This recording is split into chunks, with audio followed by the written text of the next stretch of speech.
नमस्कार दोस्तों, स्वागत है आपके अपने YouTube चैनल स्टडी इंडिया पर। आशा करता हूं कि आप सभी अच्छे होंगे और आपकी पढ़ाई लिखाई भी अच्छी चल रही होगी। तो टापरो आपका केस स्टार्ट करा कि अपने कर रखा था अक्षांश और देशांतर।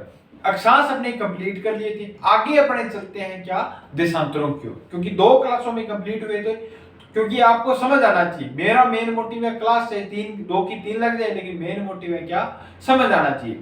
ठीक है, इसमें अपने इतने डीप नहीं करेंगे क्योंकि पृथ्वी की गतियां वगैरह वो इंडियन ज्योग्राफी में करेंगे, अपने इतना डीप आना नहीं है। अपने सिर्फ राजस्थान की बात करें, राजस्थान जी कहीं कर रहे हैं तो अपने ऊपर वाला पोर्शन करेंगे।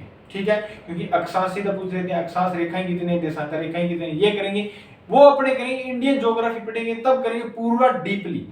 ठीक है, अब अपने बात करते हैं अक्षांश की बात कर लिया, अब करते हैं अपने देशांतर की बात। तो हेडिंग डालो आप देशांतर। ठीक है, आ के टावरो धरती। ठीक है, के धरती। मैं था कि सेब ने 2 बराबर भागा में बांटा को, तो कट बीच में लगा वो पूरा 2 भागा में बांटा। ठीक है, आ अपनी धरती है। देशांतर क्यों है? देशांतर अक्षांश मैंने क्या रखा, क्या बताया था, अक्षांश ऐसे लिखा जाता है, देशांतर देशांतर खड़ी रेखा। तो ये अपनी ओ आपा लगा दियो धरती में, के लगा दियो टावरो, कट लगा दियो। ठीक है, लगा दियो नहीं कट। तो ये कौन सी दिशा उत्तरी, ये कौन सी दिशा दक्षिणी, और ये कौन सी दिशा पूर्वी पूर्व, और ये कौन सी दिशा पश्चिमी दिशा। ठीक है, ये अपने क्या है, पृथ्वी को बिचाड़ो है, ये टावरो बिचाड़ो।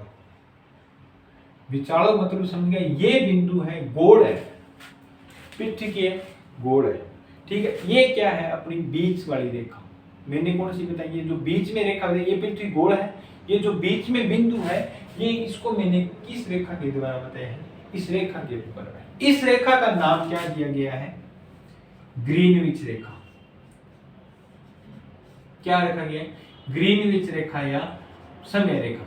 इसे क्या कहता है, समय रेखा। ठीक है, क्योंकि पूरे विश्व की एक मेन मिड पॉइंट है ये। ठीक है, ये पूरी धरती का एक मिड पॉइंट है। ठीक है, इसके द्वारा ही समय मतलब अपने देशों का अलग अलग मानक समय तैयार किए गए। अपना देश जैसे 82.5 डिग्री पर आता है, तो मानक समय रेखा अपने 82.5 डिग्री पर, वो आगे अपने चर्चा करेंगे।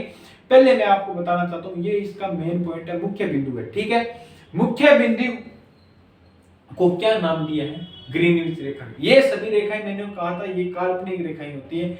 आप कहीं जाके वहां पे देख लो, रेखा तो है ही कौन है रेखा, और कोई राज्य भी बाहर रेखा बनाते हैं। ठीक है, तो ग्रीनविच रेखा है, वो इसे क्या कहता है, समय रेखा। अपने बात करते हैं पहले देशांतर की, फिर बात करेंगे आगे ग्रीनविच रेखा की। तो देशांतर मैंने क्या बताया, खड़ी रेखाएं होती हैं, क्या है वो देशांतर। तो उत्तर से लेकर दक्षिण की ओर खींची हुई कौन सी रेखाएं होती है, वो होती है देशांतर रेखाएं। ये होती है अपने ऐसे देशांतर रेखाएं। ठीक है, क्या होती है ये देशांतर रेखाएं। ठीक है, और ये होती है पूरी पृथ्वी में ऐसे गोल होती है। ग्लोब देख रहे हैं, टावर भी में ये रेखा होगी। अब की काल लिखा गोल लगभग मिले तो ग्लोब जाके लिखवाऊंगा। ठीक है,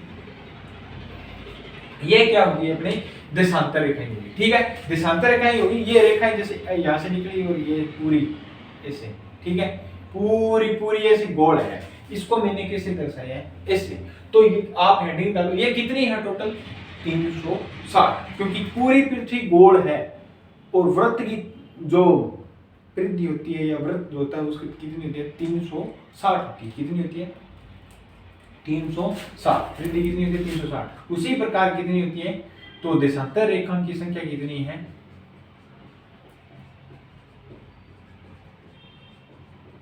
360 डिग्री है। कितनी है, 360 डिग्री है। ठीक है,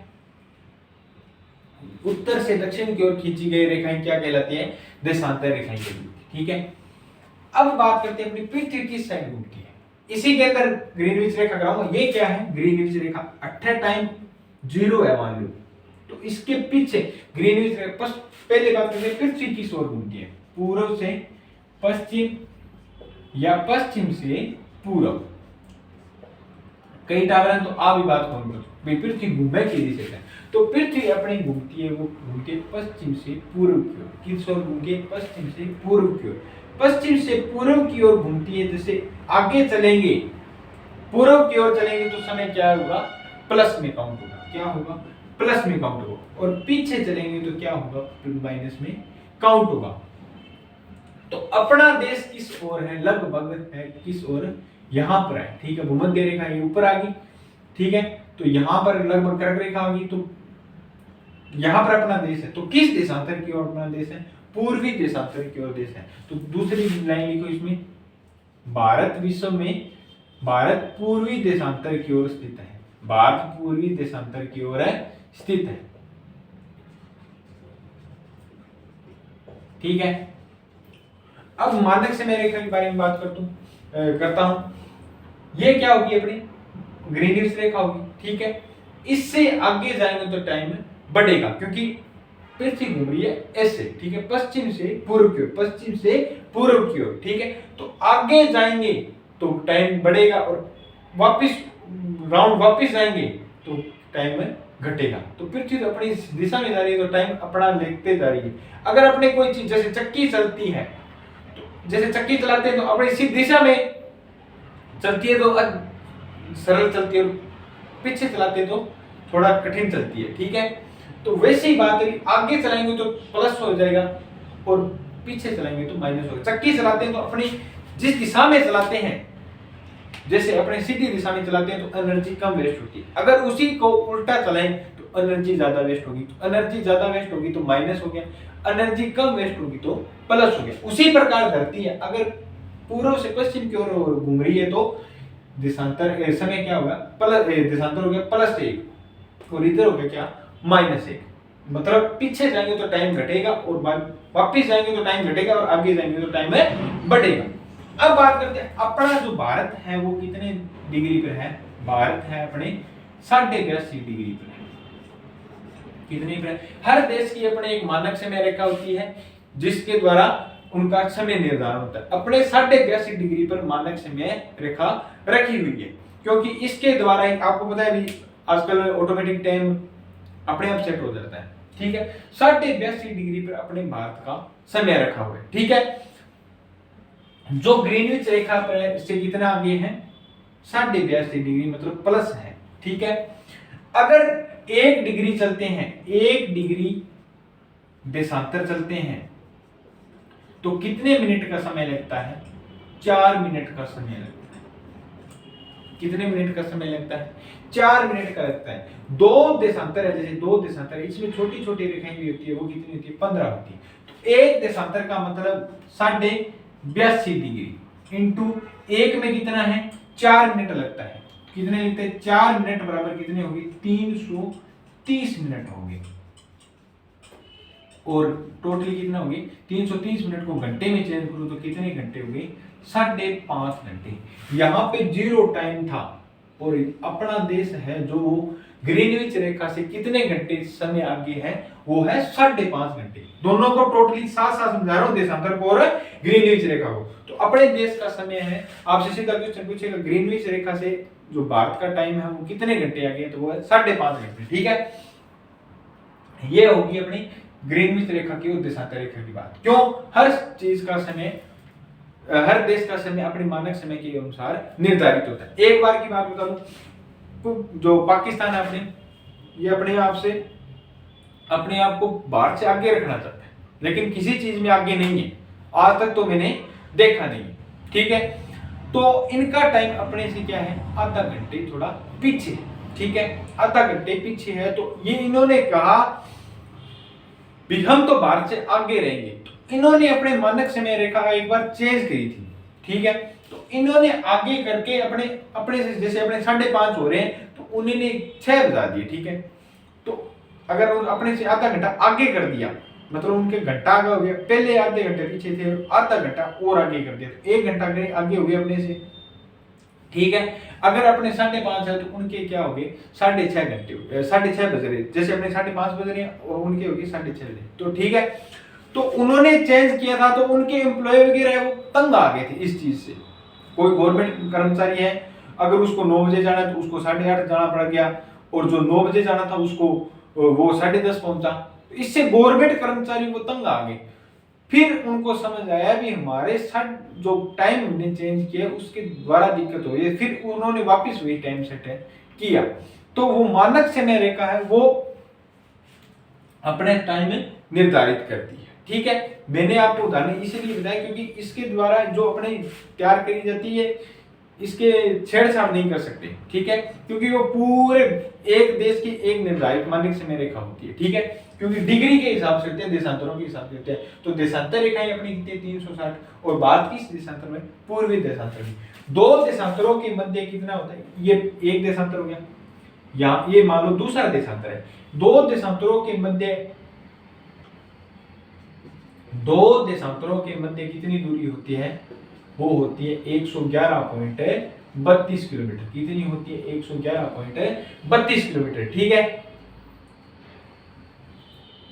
ठीक है, और दो देशांतर है, इनके मध्य के क्षेत्र को क्या कहा जाता है, ये जो क्षेत्र है खाली क्षेत्र, इसे क्या कहा जाता है, बोरे कहा जाता है। क्या कहा जाता है, बोरे कहा जाता है। अक्षांशों के मध्य के क्षेत्र को क्या कहा जाता है, कटिबंध कहा जाता है। ठीक है, कटिबंध कहा जाता है। अपने बात करेंगे सिर्फ ओनली राजस्थान की। ठीक है, ये थोड़ा सा अपने जो किया था वो देशांतर और अक्षांश देशांतर के बारे में किया था, देशांतरों के बारे में समझ गए, वेन सेम वही चीज है। अक्षांश के बारे में, अक्षांश क्या है, पड़ी रेखा, देशांतर है क्यों, खड़ी रेखा। लेकिन अपने जो देशांतर है वो करेंगे, अभी नहीं करेंगे, क्योंकि जो अब तक है ना देशांतर डिसाइड नहीं हुए जिलों के हिसाब से। अगर कोई आंकड़ा आ जाएगा उसके बाद में पूरे डीपली करेंगे, पहले अपने जो आगे है उसके बारे में चर्चा करते हैं। ठीक है, ये तो होगी अपने अक्षांश और देशांतर की। ठीक है, और अक्षांश और देशांतर रेखा को, अक्षांश को दो भागों में बांटने, देशांतरों को दो भागों में बांटने वाली रेखा कौन सी है, ग्रीनविच रेखा, और अक्षांश को दो भागों में बांटने वाली रेखा कौन सी थी, भूमध्य रेखा। ठीक है, ये अपने नोट कर लेना। आगे चलते हैं अपने, अब अपनी बात करेंगे सिर्फ राजस्थान की। ठीक है, ये तो थोड़ा सा टॉपिक था, ग्रीनविच रेखा के बारे में समझ गए। तो अपने सूर्य भारत में सबसे पहले कहां पे उगता है, वो उगता है अरुणाचल प्रदेश में। ठीक है, कहां पे उगता है, अरुणाचल प्रदेश में। अब बात करते हैं आगे राजस्थान की। ठीक है, पहले मैं बात करूंगा सीधे राजस्थान की दूरियों के बारे में। उत्तर से दक्षिण, दक्षिण और पूर्व से पश्चिम के, ये है उत्तर से दक्षिण और पूर्व से पश्चिम। दिशा लिखनी तो आ गई आपको। ठीक है, ये है उत्तर से पूर्व और दक्षिण से पश्चिम, दक्षिण से उत्तर की ओर। ठीक है, पूर्व से पश्चिम और दक्षिण से उत्तर की ओर। तो राजस्थान अपना चौड़ो ज्यादा है टाबरो और लंबा कम है। तो ये दूरी है वो अपनी कितनी है, 826, और ये दूरी है जो वो कितनी है, 869 किलोमीटर। तो राजस्थान, आप साथ के साथ लिखो, राजस्थान से की उत्तर से दक्षिण की लंबाई, उत्तर से दक्षिण की लंबाई कितनी है, 826, और पूर्व से पश्चिम की ओर कितनी है, पूर्व से पश्चिम की ओर कितनी है, वो है 869 किलोमीटर। ठीक है, 869 किलोमीटर। ठीक है, अब बात करते हैं इन दोनों में के अंतर, डिफरेंस कितना है। तो डिफरेंस निकालो अपने, कितना है, 43 डिग्री। 869 माइनस 826। ठीक है, ये कितना है, दोनों के बीच में अंतर कितना है, तो 43 किलोमीटर का अंतर है। और अब बात करते हैं विकिरणों की। ठीक है, ये कौन सा विकिरण हो गया,